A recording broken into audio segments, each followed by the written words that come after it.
হৃদয়ে ভাই সকলের পায়ে দুটো হাত থেকে কই, এটা একমাত্র আল্লাহরে দেখার জন্য, ঠিক কিনা বল?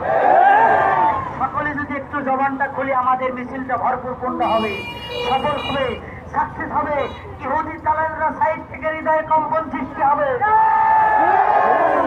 যারা রিজার্ভ করছে তারা যেন দোকান থেকে বের করতে বাধ্য হয়। এই যারা 7 আপ স্টক করে রাখছে যেন বের করতে বাধ্য হয়। আমাদের এইরকম মিঠু মিঠু কণ্ঠে তারা তো দোকান থেকে বের করতে বাধ্য হবে। আমাদের সকলে বজ্রকণ্ঠে আওয়াজ একসাথে বড়, ইসরায়েলি পণ্য